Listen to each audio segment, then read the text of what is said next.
You don't notice the exact second it happens. You never do. One moment you're laughing with her, breathing in the illusion that everything is fine. And the next, you're staring at a silent phone like it's a doorway to a past that refuses to die. The memories hit you in waves, her smile, her voice, the softness in her eyes. And suddenly, those same moments you once lived for feel like blades twisting in your chest. Breakups don't just end relationships, they end identities. They strip away the man you were when you believed in forever, when you trusted too quickly, when you loved without armor. And here's the part no one prepares you for. The pain you're drowning in right now isn't weakness. It's the sound of your old self cracking open so a stronger one can step through. Heartbreak is chaos, but inside that chaos is a blueprint, a psychological rebirth disguised as destruction. Most men run from this moment. They numb it, bury it, distract themselves until the lesson dissolves.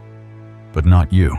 You're here, feeling every fracture, every tremor, every twinge you try to ignore. Stay with me, because once you understand the machinery behind this pain, once you see why heartbreak rewires your mind, your desires, your entire sense of self, you won't just recover. You'll rise into a man she'll never meet again. A man forged in fire instead of fantasy. A man who no longer breaks when someone leaves. This is where the transformation begins. Denial is the first cut, and it's always the deepest. After the breakup, your mind clings to the old storyline like a dying man clings to air. You replay moments, dissect messages, reread conversations, convincing yourself there must be a missing piece, some explanation, some fix, some alternate ending. You tell yourself she'll text, she'll realize what she lost. She'll come back once the dust settles. But that hope isn't bravery. It's the prison cell you keep locking yourself inside. Denial is the mind's last attempt to delay the truth your body already knows. The story didn't break suddenly. It eroded while you weren't paying attention. Just like women leave quiet trails of distance before a betrayal. Shifts in tone, shifts in presence, signs men never want to acknowledge. Your breakup left its own trail. The final arguments, the fading warmth, the excuses, the emotional silence. Each one was a funeral bell ringing long before she walked away. The version of you who loved her didn't vanish when she left. He died slowly, piece by piece. Each time you ignored your own needs to keep her close, each time you abandoned your boundaries to protect the fantasy, each time you swallowed your doubts just to keep the illusion alive. And now you're standing in the aftermath, not just grieving her, but grieving the man you were when you believed love alone could save you. This step isn't about losing her. It never was. It's about accepting that the man who tolerated the bare minimum, the man who waited for breadcrumbs, the man who mistook attachment for destiny, he cannot walk with you into the next chapter. He served his purpose, but he cannot continue. To move forward, you must let him die. Not with bitterness, with clarity. Because underneath the wreckage of that old identity, a new man is waiting. Sharper, more self-led, unwilling to negotiate his worth again. The shattering isn't the end. It's the cracking open of the shell that can no longer contain who you're becoming. Only when you accept that the old story is dead, can you begin writing the one you were meant to live. Withdrawal is the silent battlefield no one warns you about. The moment she leaves, your first instinct is survival through escape. You reach for anything that numbs the impact. New conversations, new bodies, new distractions, endless scrolling, meaningless noise. You think if you move fast enough, you can outrun the collapse. But every distraction becomes another chain around your neck. Every attempt to fill the void is just you delaying the one confrontation that actually heals you, sitting alone with the truth. Heartbreak isn't poetic. It's biochemical. Your brain isn't crying for her. It's crashing from the dopamine loops she used to trigger. The good morning texts, the late night calls, the routines, the patterns, the predictability. Your nervous system tied itself to her presence like an addict ties himself to a drug. When she disappeared, so did the chemical rhythm that kept you stable, that trembling you feel, that emptiness in your chest, that urge to run back or run forward. None of it is love. It's withdrawal. And this is where most men break. They replace instead of repair. They jump into another woman's arms, hoping her attention will drown out the phantom pain. They chase validation, hoping someone else's admiration can patch a hole only discipline can close. They pretend they've moved on, while dragging the ghost of the old story into every new room. But here's the truth. You must anchor into your bones. The void is not your enemy. It's your cleansing. When you stop running, when you sit still and let the emptiness burn through you, something shifts. The dependency dissolves. The illusions evaporate. The emotional addictions that kept you trapped begin to die. And in that silence, harsh, raw, unfiltered, you meet yourself without her shadow. The man who can sit in that darkness without reaching for a substitute becomes dangerous in a way no heartbreak can touch. He becomes grounded, unshakable, self-led. Withdrawal is the purification before the rise. Let it hurt. Let it hollow you out. Because only a man who has faced the void without collapsing ever becomes the kind of man who cannot be controlled, abandoned, or broken as a man again. Revelation is the stage every man fears, because this is where the lie finally dies. Not the lie she told you, the lie you told yourself. The forbidden truth hits hard. You weren't mourning her. You were mourning the fantasy you constructed around her. The version of her you wanted to believe in. The relationship you thought you had. The future you designed in your mind long before reality earned a vote. And just like men who ignore the subtle signs of emotional distance until the entire structure collapses on them, you ignored the cracks long before the breakup shattered you.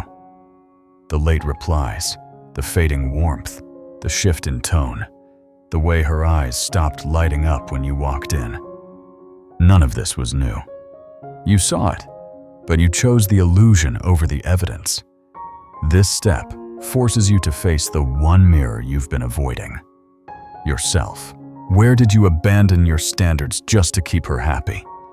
Where did you silence your intuition because you feared losing her more than losing yourself?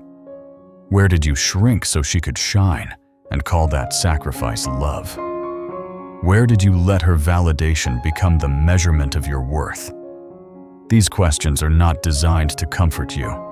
They're meant to expose you, because the truth is brutal. You didn't break because she left. You broke because you betrayed yourself to keep her. You tolerated behaviors that violated your boundaries.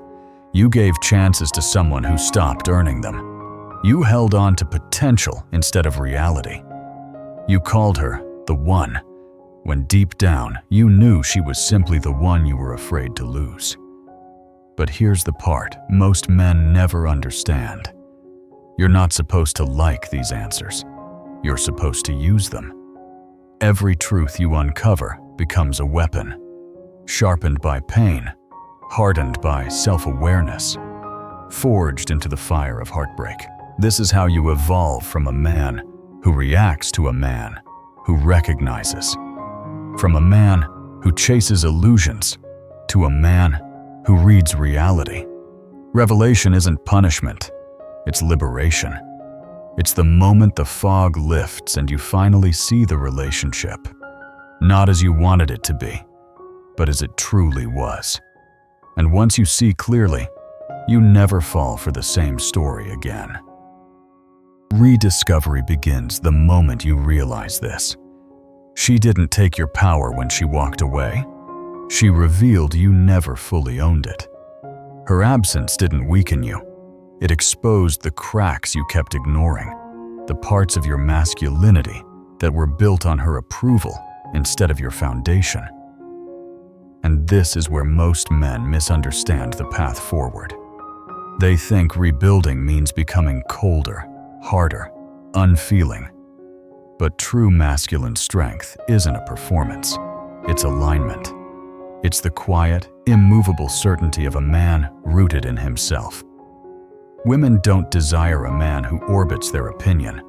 They desire a man whose identity stands independent of them. Because the traits that spark female desire, presence, dominance, polarity, are the exact traits that disappear when you start building your worth around her validation. Your evolution requires contradiction. You must become calm, but dangerous. The man who moves slowly, speaks deliberately, but carries a silent edge that says he's unshakable, present, but unreachable, grounded in the moment, but not emotionally enslaved by it. Kind, but unbreakably self-led, capable of warmth without sacrificing your center. This step is about returning to the core you abandoned while trying to keep love alive. Discipline sharpens you, presence steadies you, mission pulls you forward, physicality reconnects you to your body, silence rebuilds your inner gravity. These are not aesthetic upgrades. They are the spine of masculine identity. And here's the truth that burns. You're not rebuilding for her. You're not crafting some polished version of yourself to win her back or make her regret leaving. You're rebuilding for the man you should have been long before she ever met you. The man who doesn't collapse when affection fades. The man who doesn't negotiate his worth. The man whose life is driven by purpose, not insecurity. Rediscovery is not reinvention. It's realignment.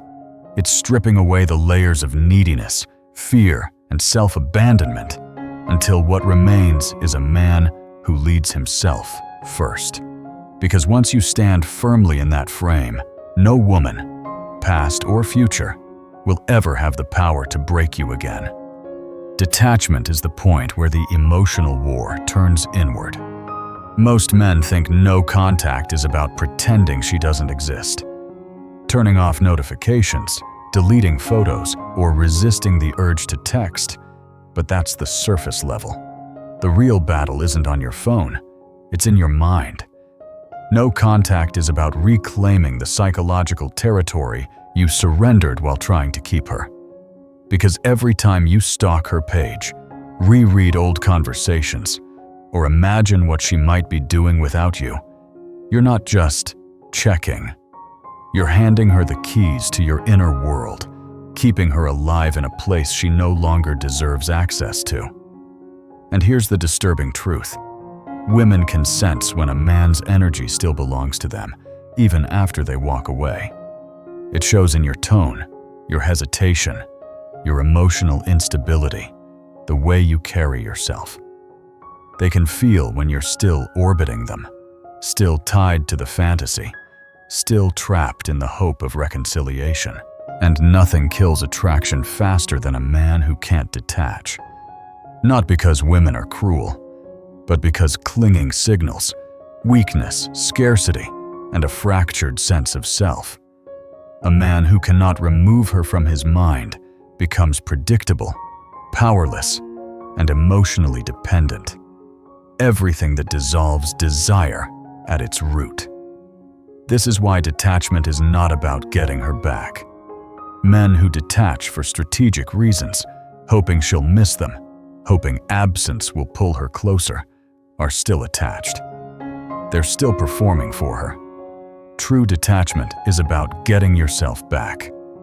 It's the process of clearing mental space so you can breathe without her shadow sitting on your chest. It's rebuilding your internal sovereignty so no woman, past or future, can occupy your mind for free. You detach by redirecting your focus to your mission, your growth, your body, your discipline. You detach by refusing to feed the emotional loops that once defined you. You detach by becoming a man whose value isn't dependent on who stays or leaves. When you finally stop giving her mental rent, something powerful happens.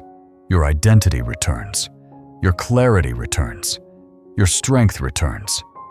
Detachment isn't the end of love. It's the rebirth of self-control. And once you master it, you stop being the man who chases ghosts and become the man who chooses reality. Ascension is the moment the pain stops being your prison and becomes your fuel. It's where the script flips, quietly, without fanfare, without witnesses. After the heartbreak, after the silence, after the brutal self-examination that stripped you down to your bones, something begins to shift inside you.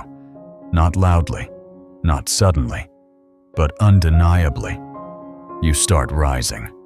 Not because you're trying to impress her, not because you're chasing revenge, but because the collapse forced you to rebuild from a place deeper than ego.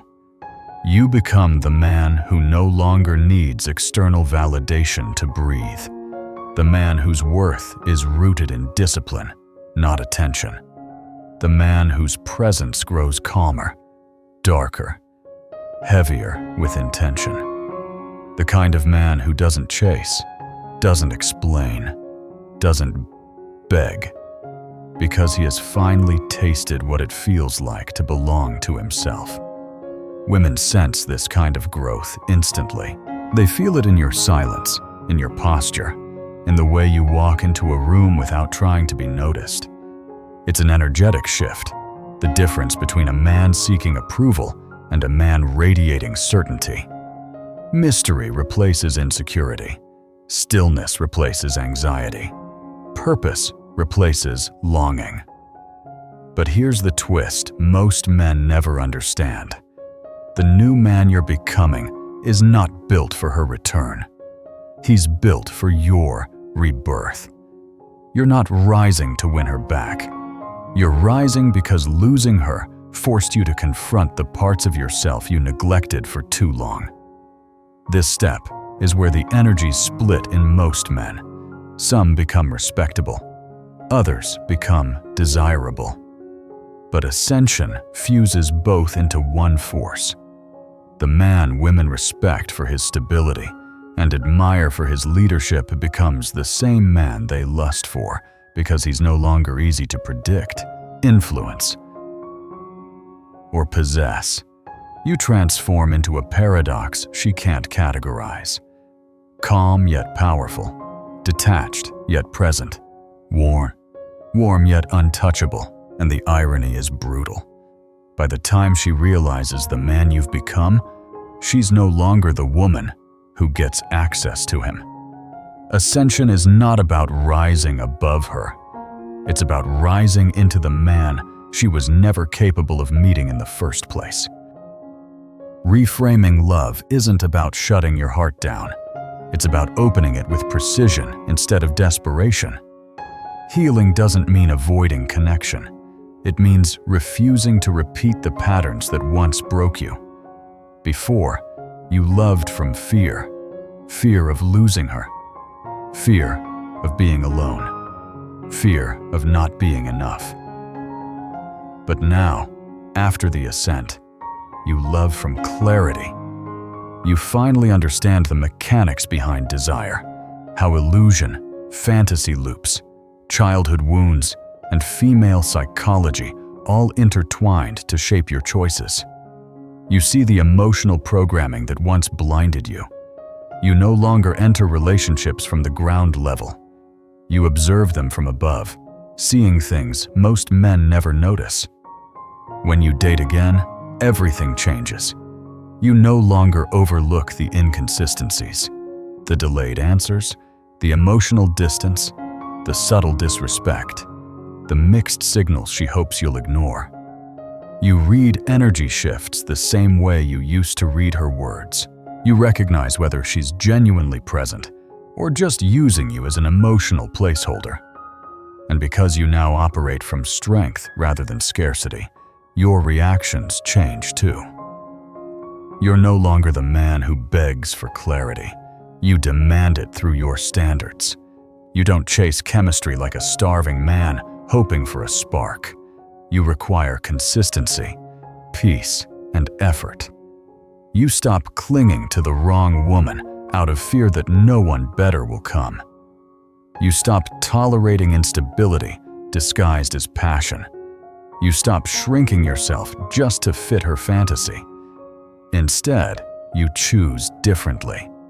You choose slowly, intentionally, with a mind that sees through illusions and a heart that no longer confuses anxiety with attraction. And here's the shift that completes your transformation. You no longer look for a woman to fill the emptiness inside you. You already filled it yourself. So now, when you choose a partner, it's not because you need her. It's because her presence aligns with the life you're building. You don't fall into love. You walk into it with your eyes open. You don't lose yourself. You bring yourself fully. Reframing means this: you finally choose the right woman because for the first time, you've chosen yourself. You learn the truth only after you've walked through the fire. Breakups don't break men. They expose them. They strip away the layers you performed for love, the identities you wore to feel chosen, the softness you mistook for connection. They force you into a psychological furnace where every weakness melts, every illusion burns, and every dependency gets reduced to ash. And somehow, in the middle of all that destruction, you forged a spine made of iron. You didn't escape the fire. You endured it. You didn't collapse under the weight of your loss. You carried it until it reshaped you. The man who walks out of heartbreak isn't the man who entered it. The boy who feared being alone died in the flames. The man who stepped out learned how to stand without permission, without reassurance, without someone holding his hand through the storm. You return sharper, colder in the ways that matter, warmer in the ways that count. You speak less, but your presence says more. You no longer rush, beg, or negotiate for a place in anyone's life. You move like someone who knows he can rebuild himself from nothing, because he already did. And that's what makes you dangerous in all the right ways. Not reckless, not bitter. Dangerous because you are no longer controlled by validation, fear, or fantasy. Dangerous because your value is no longer tied to who stays or who leaves. Dangerous because your silence carries more weight than your old desperation ever did. Women feel this shift before you say a word. Men notice it without understanding why. The world sees the difference even when you don't try to show it. And when people look at you now, they don't see the man she left. That version of you is gone, buried in the ashes of who you used to be. What they see instead is the man she could never have handled. A man with boundaries, direction, depth, and self-respect. A man forged in loss, refined by discipline, and rebuilt with intention. A man who doesn't chase what breaks him, who doesn't cling to what fades, who doesn't fear the void because he's already survived it. You didn't just survive the fire, you became it.